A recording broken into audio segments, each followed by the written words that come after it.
Give the gift of choice this season with multi-store cards at giftcards.com. With multi-store cards, treat them to dinner, movies, or shopping on one convenient card. Featuring all your favorites like Macy's, Ulta, and Lululemon. It's a great gift card everyone will love. For last-minute gifting, choose the Happy Holidays or Holiday Favorites e-gift, delivered straight to their inbox. Purchase multi-store cards today at www.giftcards.com/multistore.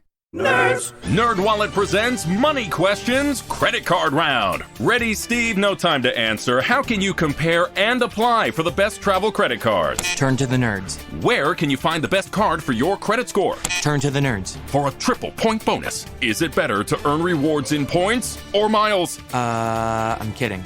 Turn to the nerds. Winner, winner! Fiscally responsible dinner. Game's over, Steve. From the lowest rates to the best rewards, for all your credit card questions, turn to the nerds at nerdwallet.com. Yeah, that's all true. I'm just saying the girl liked to get messed up. She didn't drop out. Devon got kicked out of school. We opened an investigation in Devon Riesling in September of that year. There was a relationship between her and a nursing professor here at the hospital, and while he was on shift, there were controlled substances that went unaccounted for. When you say there was a relationship, do you mean a romantic relationship? Her and Damien had this crazy whirlwind romance, sneaking around, meeting on the down low. They had to sneak around because he was her professor? Yeah, I mean that too, but mostly because he was married. I have no idea where he is. He hasn't replied to a text, a phone call, an email, nothing. Welcome to Dead of the Night, an investigative podcast looking into the disappearance of Devon Riesling, a 23-year-old nursing student who disappeared on February 9th, 2019. On our last episode, we had a Q&A. Before that, we traveled to Ann Arbor, Michigan, to find out more about Devon's life while she was away at college. We learned that Devon had an affair with one of her professors, Dr. Damien Cohen, while in Michigan. Instead of dropping out of college to care for Patty, like Devon had told friends and family back home, we discovered that Devon had been expelled from the University of Michigan for drug use and the inappropriate relationship between her and Dr. Cohen. This week, I want to pick up where we left off during the Q&A episode. One of the questions during the QA was regarding a phone call that Isaac claims Devon received on her last day before going missing. A phone call that she answered while in a movie theater and stepped out of the room to take. Isaac mentioned that Devon answered a phone call from her mother in the middle of the movie. Isn't it possible to check phone records, or can you confirm that this call was made? Considering everything we've learned about Devon in the past couple weeks, I would say it's a possibility that Devon had a second phone. We've already established that she did not have another phone plan registered in her name, nor any unknown phone bills that were being paid by her credit or debit cards, but she could have a track phone, also known as a pay-as-you-go phone. These are phone plans you don't have to register your name to, so unless there's security footage of you buying it, there's really no way to find out who the phone belongs to. To firmly establish if Devon had one of these phones, we would need some other evidence, like the packaging the phone came in, a charger, something like that. While Brett attempted to track down the possibility of Devon's second cell phone, I, in the meantime, set up an interview with Jay.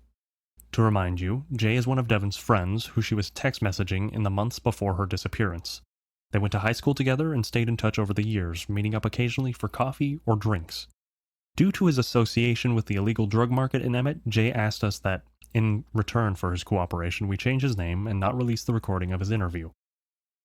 To be honest, I was a bit disappointed that he wouldn't let his interview be aired, mostly because it was an enlightening conversation that led me to a greater understanding of who Devon really was. But Jay did agree to let me relay the details of his interview. So, Jay's story began back in high school, when Devon approached him after class one day. She was struggling to keep up in school, especially since she was juggling honors classes with the debate team, a part-time waitressing job she used to supplement Patty's inconsistent income, and all the normal social demands of being a teenager. For Devon, it was especially important that she excel in school. As she learned from her older brother TJ, good grades were the ticket to getting into a good college and getting out of their small town. Jay says that Devon asked him for a hookup. She knew that meth would keep you up for days at a time, and she wanted to stay awake so she could study. But Jay refused to sell Devon meth. He knew that Devon wasn't his typical customer. She wasn't trying to get high, she was trying to get a 4.0. So instead, Jay told Devon to go to the doctor's office and complain about having difficulty focusing, restlessness, and hyperactivity. Get a prescription for Adderall, he told her. It'll help you stay up late studying and doing homework. And you don't have to sneak around and risk getting in trouble. Just head over to Walgreens and fill a prescription. Devon agreed. She later confided in Jay that she had followed his instructions, got an ADHD diagnosis and a prescription for Adderall. And that's how Devon was able to handle it all. Straight A's, debate team, 25 hours a week of waitressing, and an alcoholic mother who couldn't take care of herself. Devon was a superhero, with the power of performance-enhancing drugs. When I asked Jay if he knew about Devon's illicit drug use while away at college, he told me that he didn't know the full extent of it, but, however, Devon had mentioned that while in Michigan, her Adderall prescription ran out, and she wasn't able to find a doctor out there who believed she actually had ADHD. So when she lost her prescription, she started buying Adderall on the street, which is how Jay suspects that Devon first started using other drugs. Jay said that as soon as you have a hookup, it becomes easier and easier to try new things. When I asked Jay why he hadn't come forward with this information about Devon sooner, he had a pretty convincing answer. He didn't think it was relevant. Dragging Devon's name through the dirt as a drug user, even if they were technically prescribed to her, didn't seem like it would help Devon's case. I understand where he was coming from. I often have doubts and concerns about revealing so much personal information about Devon to the world, but I wouldn't be doing my job as a podcaster if I cherry-picked the information that was provided in the podcast. If I overlooked a lead because I was trying to maintain Devon's image as a wholesome valedictorian who selflessly cared for her dying mother, then I couldn't forgive myself. It's my job to ask the hard questions, to find the truth about what happened to Devon, wherever that may take me. I'm still trying to regroup from my trip to Ann Arbor, to make sense of all the new information I learned. But I still felt like I needed more information about who Devon really was, not the virtuous front she put on to the world. So when TJ mentioned that he was putting Patty's home on the market, Brett asked if we could have a look in her bedroom before her belongings were packed up and put into storage, and TJ agreed. The home had been sitting empty since Patty died, and Devon's room was essentially untouched since the day she disappeared. Brett was looking for some evidence that Devon had a second cell phone, packaging from a track phone or a cell phone charger that didn't fit her iPhone, but I was looking for something more general. Who was Devon? Really? Was she the student who helped her mom pay the bills when Patty lost yet another job, who graduated top of her class and got accepted to one of the best nursing schools in the country? Or was she the girl who kept parts of her life secret from the people closest to her, who had a relationship with a married man, used illegal drugs, and got expelled from college? Or maybe my binary thinking was wrong entirely. Maybe she was both. A complicated girl who had a difficult childhood and was struggling to find her way. I was desperate to know more. TJ said there should be a key under the turtle. Okay. I don't see a turtle. Do you think he meant a frog? Maybe. Wait, hold on. I think this is more of a tortoise, but... There it is. As we start looking through Devon's stuff, I can't help but feel a bit voyeuristic. After all, it's not like Devon ever gave me permission to make a podcast about her, find out all her secrets and dig through her bedroom looking for clues. But if we find anything in this room that can lead us to finding Devon, it'll all be worth it.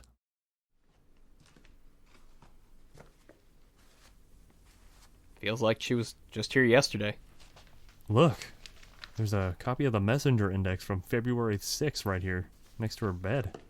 Frozen in time. Yeah. Most of what we find is mundane. Clothes, books and DVDs, paperwork from school. In her closet underneath a pile of clothes is an old art kit, paintbrushes and acrylic paints and even a couple of small paintings. It's endearing. Devon was actually quite talented. However, the art kit looks like it hasn't been used in a while. The paints are all dried out. It looks like a hobby that Devon long ago abandoned. Probably because she didn't have time.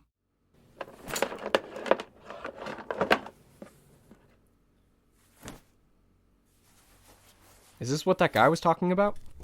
What? Empty bottle of Adderall. Filled April 1st, 2015. Was that under her bed? Yeah. Must have been down here for a while. I guess that confirms Jay's story. I guess so. On her desk is a mirror, a makeup bag, a blow dryer, and a curling iron.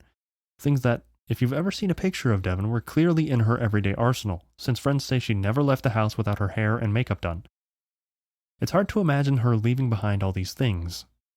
A stack of letters from her dad in prison, a class ring, a souvenir canteen from a debate camp in northern Idaho. Then again, Patty didn't provide Devon with the most, let's say, financially stable life. Most of Devon's belongings are clearly well worn, even falling apart. Her furniture was outdated or broken, held together with a few extra screws and some duct tape. What little jewelry she owned was betrayed by the green rings it left behind as cheap costume jewelry. And sitting on the bed revealed it as an archaic spring mattress, so maybe leaving behind all this junk was easier than I thought. What do you think this means? Is that a note? It was being used as a bookmark. Looks like a note or... No, I don't know. What's it say? Can't read it. Looks like a bunch of scribbles. That's weird. Can I see it?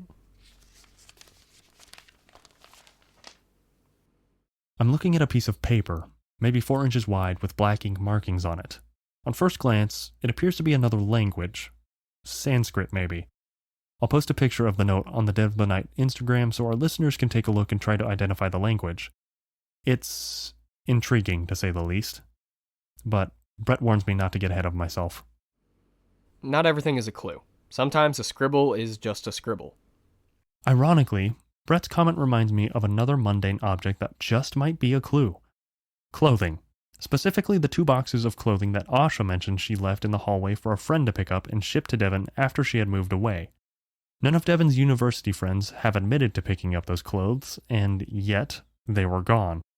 Curious about whether Devon ever eventually got her clothes back, I quickly sent a text to Asha asking her to describe as many items of clothing as she could. Luckily, she replied right away.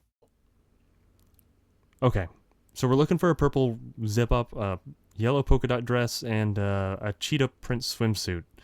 The rest is pretty generic, jeans and t-shirts and stuff, so I think these will be the easiest to point out. I'll look through the closet if you take that pile over there. Sure. And tell me why we're looking for this stuff?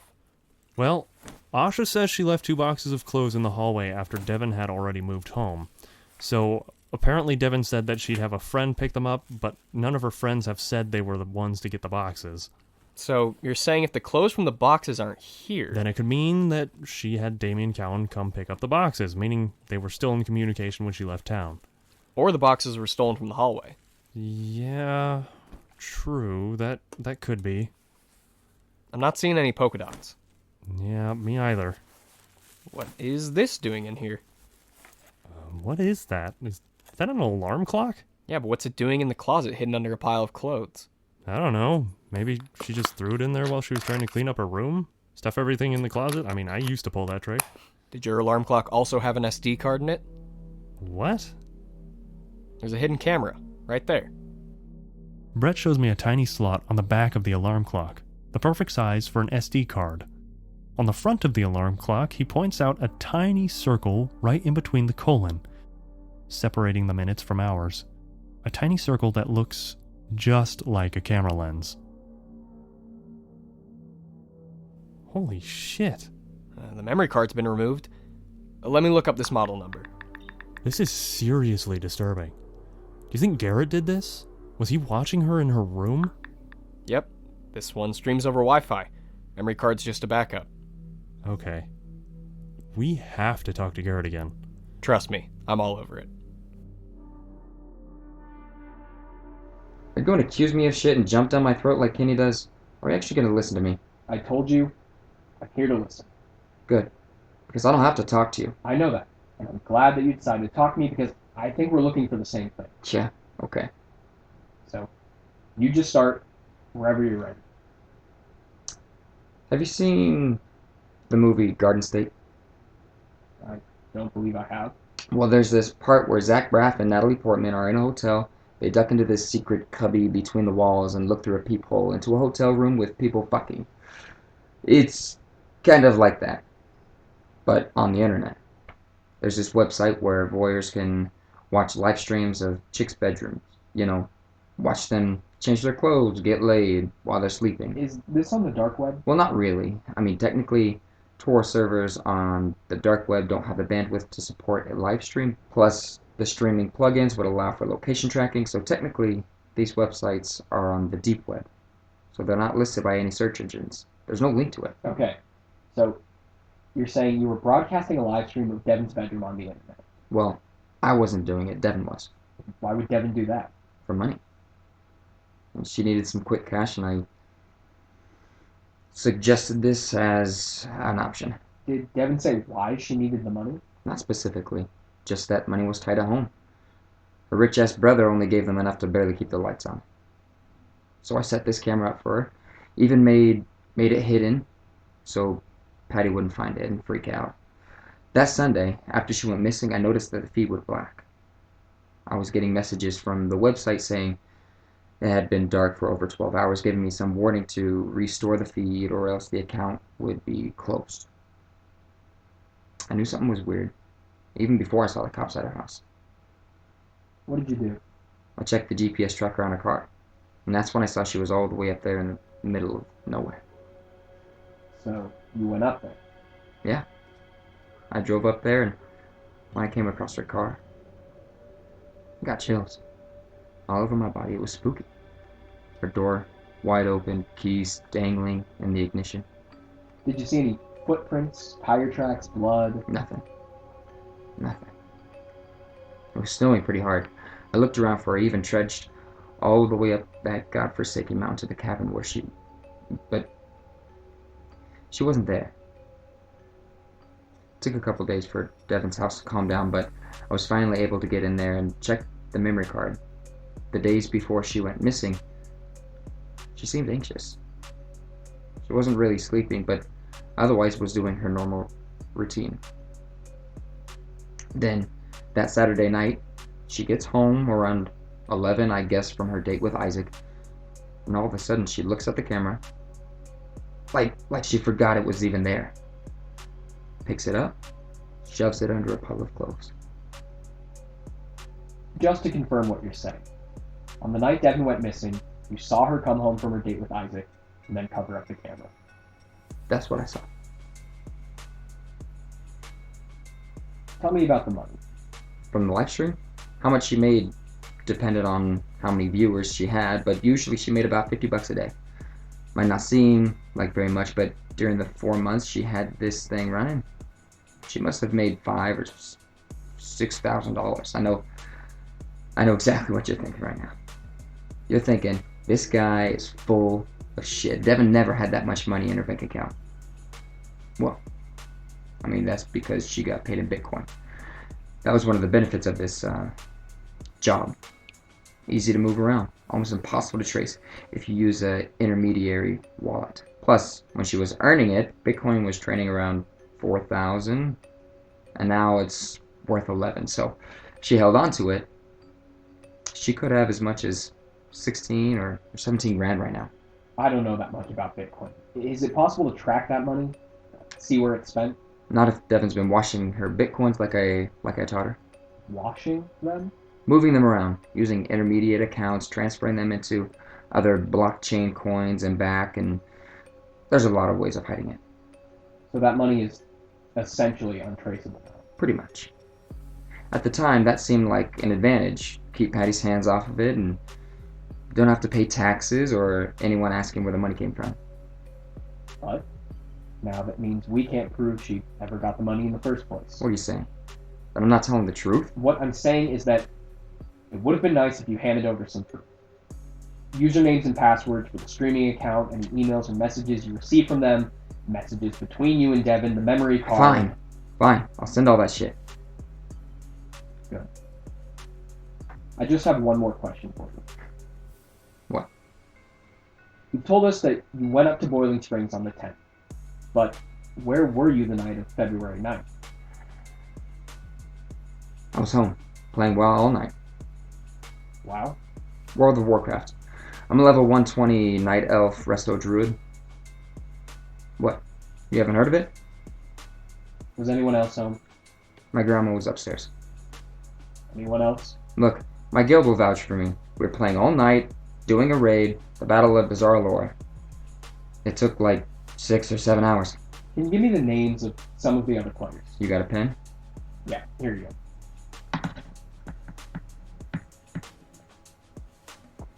Just message this guy. He's my guild leader. Can you give me specific times? I had dinner with my grandma at 7, 7:30. Right after that, I started playing WoW. Just farming for a few things. Kill time, waiting for the raid to start. And the raid went from maybe 10 to 5 a.m. Farming? Yeah, like collecting items for the game. So, in total, you were playing World of Warcraft from 7:30 p.m. until 5 a.m.? That's what I said. Alright. Thank you for your cooperation. I look forward to receiving that other information from you. Yeah, whatever. Looking for the perfect gift? Check out a Visa virtual account, available at giftcards.com. Gifting a Visa virtual account is easy. Simply select your gift amount, add optional personalization, and click send. A thoughtful gift delivered in moments. As one of the world's most recognized brands, virtual Visa cards are secure, never expire, and work for any budget. They're also eco-friendly. Eliminate the need for plastic with a virtual gift delivered straight to their inbox. Whether you're shopping for a family member, friend, coworker, or client, a Visa virtual account is always the perfect fit. Visa virtual accounts can be used online anywhere Visa is accepted, so the possibilities are endless. They're convenient to send and easy to spend, making it the perfect gift for any occasion. Start gifting your virtual Visa today at www.giftcards.com/virtual.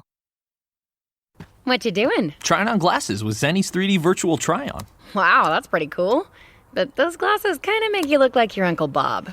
Oh, not exactly the look I was going for. Okay, how about these clear glasses? Oh, or these round ones? Very on trend. I like both on you. You know, I also like these aviator sunglasses. Wait, are those the actual prices? I say get all of them. Seriously, why not, right? Oh, now I want new glasses. Zenny.com. Quality prescription glasses starting at $6.95. Brett's interview with Garret was enlightening and a little baffling. I looked into it, and strangely enough, the kind of websites where people can get paid to broadcast video of their bedrooms is a real thing. I even found a hotel room in Japan where guests can pay as little as $8 a night for lodging in return for letting the hotel owner live stream their hotel room on the internet. This whole thing was starting to feel a little weird. But I had nothing to work off of. Nothing to prove or disprove what Garret said until he provided us some kind of proof himself. In the meantime, I started looking into his alibi for the night of February 9th, that he was home playing the online game World of Warcraft the entire night. For those who are unfamiliar, World of Warcraft is a massively multiplayer online role-playing game. Players create characters with both a race, like trolls or dwarves, and a class, like a warrior or a priest. Characters can also join guilds, which are teams of characters who play together and can communicate through guild chat rooms. During gameplay, characters can complete quests, combat opposing factions, and participate in raids. So, raids are large events where up to 40 different players all meet in a specific dungeon at a specific time to team up and defeat difficult bosses. These raids are quite difficult and require significant skill and strategy, and players often spend a lot of time discussing tactics and strategy together before and during the raids, which can often go on for about 8 to 9 hours or even longer. After doing a little background research about the game, I was able to get in contact with the leader of Garret's World of Warcraft guild. From there, I was able to contact 7 different people who confirmed that Garret's character, a night elf named Valoris Treemite, had been online during the entire raid. One player even sent me the game logs, which record that the raid began at 10:15 p.m. and ended around 4:50 a.m. Out of those 7 players who responded, 2 of them were open to being interviewed further.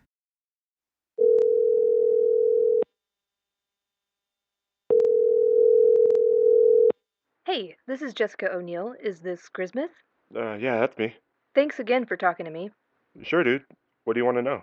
I know it was a long time ago, but do you happen to remember a raid you participated in back in February of last year?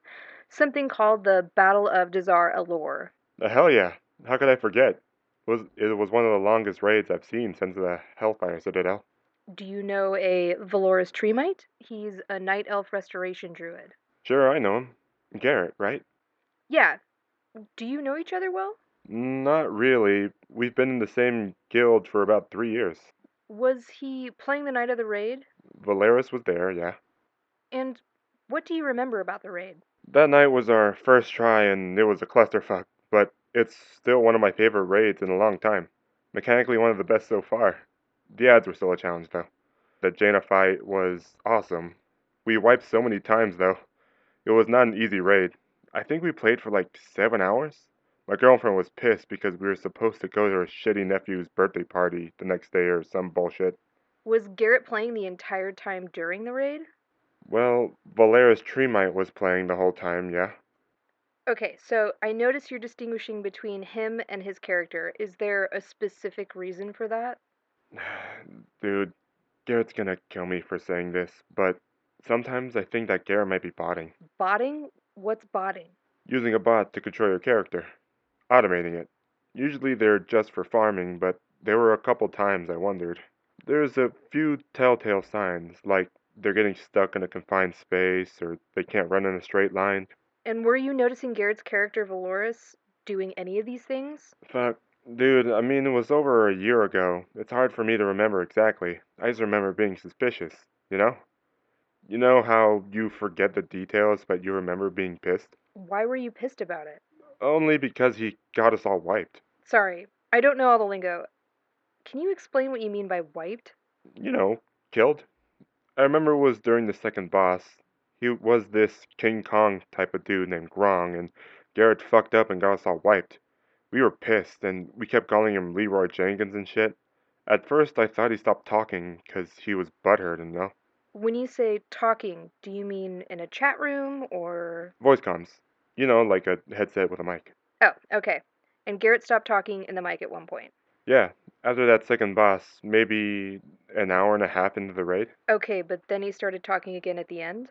Yeah, he gave us a bit of a pep talk when morale was getting low and everyone wanted to quit. So we gave it another shot before we noped the fuck out and quit. Do you remember what time Garrett started talking again? I'd say an hour before we quit for the night. And when you... Oh, dude. Go ahead.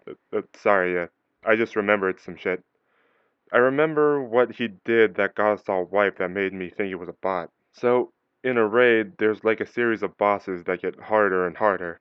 And in between the bosses, you walk around farming, you know, battling some smaller bosses, pick up some loot. And generally, you don't want to wander too far because you'll pull too many mobs. Okay, you're losing me. So, everywhere you walk, you've got a gravitational pull of more monsters.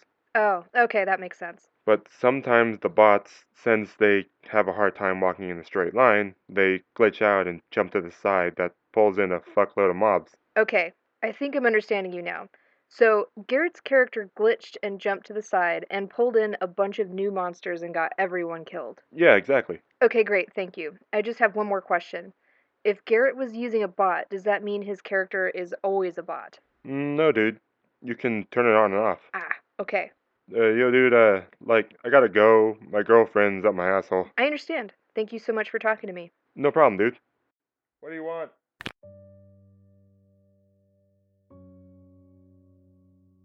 After my conversation with Grismith, I decided to ask around and find some friends who were familiar with the game to confirm what Grismith said. I found that botting, or using a bot to control your character, was technically against World of Warcraft rules, but not really enforced. It was common enough that most players are aware of it being a problem, but still kind of looked down upon as a strategy. The quality of bots varied. Some were quite obvious, such as bots who played 24 hours a day, 7 days a week, and moved in robotic and angular repetitive movements. But other bots were less obvious, especially ones that were custom programmed. I found out that since Garrett's character was a healer, he could have programmed it to follow around a tank, which are the characters who attack the bosses, and repeatedly heal the tank. However, without physically looking at Garrett's computer, it's impossible to know if he was using a bot that day. Garret certainly had the programming skills necessary to make a bot. However, the time frame of the raid would make his opportunity to leave and kill Devon quite narrow. Garret started his raid at 10:15 p.m. and Devon arrived home at 11:06. The last time Garret was heard over the voice comms during the raid, which is the last time we can say for sure that Garret was home playing the game himself, was an hour and a half into the raid, around 11:45. If Garret did have a bot take over his character for him after 11:45, that means he would have to drive all the way up to Boiling Springs, kill Devon, get her body in his van, and drive all the way back to Emmett before his voice is heard over the mic again around 3:50 a.m. That gives Garret only a 3-hour and 55-minute window. The drive from Emmett to Boiling Springs takes 1 hour and 44 minutes without traffic. So, a trip there and back in the middle of the night would take 3 hours and 28 minutes. That leaves 27 minutes. 27 minutes for Garret to kill Devon and either dispose of her body or take it home with him in his van and leave it there. Another problem for another day. It was definitely a tight window, but ultimately, it seemed possible. In order to explore this theory in greater depth, I had one of the players send me the logs, which, according to the World of Warcraft website, detail every single event which took place during that period of time, for all players, including positional data, special event timestamps, buffs, debuffs, auras, cooldowns, ad spawns, player resource information, and more. Unfortunately, decoding this data was way over my head. So I sent it to a World of Warcraft expert I found online who generously offered to examine that data for evidence that Garret could have been using a bot. I'll report back to you when I hear more information. In addition to validating Garret's alibi from the video game, we also confirmed with Garret's grandmother. Brett was able to interview her, and she confirmed that Garret was home and did not leave the house the entire night of February 9th.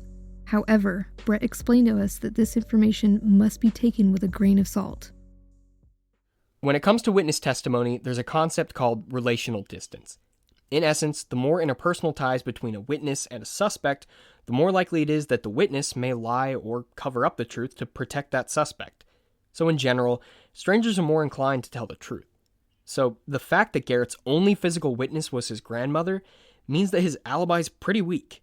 Most law enforcement tend to focus more on the sheer number of witnesses, and again, that doesn't work out to Garret's favor since his poor grandma was the only one who physically saw him at home. However, the fact that now 7 different people have confirmed that Garret was playing online video games, that surely lends some validity to his alibi. If and only if we can confirm that it was indeed him playing the entire time without any robots. So you're saying Garret's whole alibi hinges, basically, on proving that his character wasn't a bot, and Brett, it's a bot. Right, pretty much. Okay, so what about Devon's modem then? Is there any way we can analyze the traffic and see if video was being uploaded live online? Yes, I've sent her modem off to the data forensics lab, and we will be able to tell if there was a sufficient amount of data being uploaded to prove that there was a live stream, in addition to the recording on the memory card, so we will hear back about that shortly. Awesome. All right. Thank you for that. No problem. I'll give you a call when I know more. Hey, Brett. Yeah? We're making progress. We sure are. That's it for this episode of Dead of the Night podcast. Thank you so much for listening. If you have any information, you can leave us a voicemail at 208-398-3110. We appreciate any help that you can give us. This episode was produced by Gina Harris, Spencer Hudson, and Danielle Chota. Jessica O'Neill is our audio engineer, and I'm Kenneth Bailey, asking once again, have you seen Devon Riesling?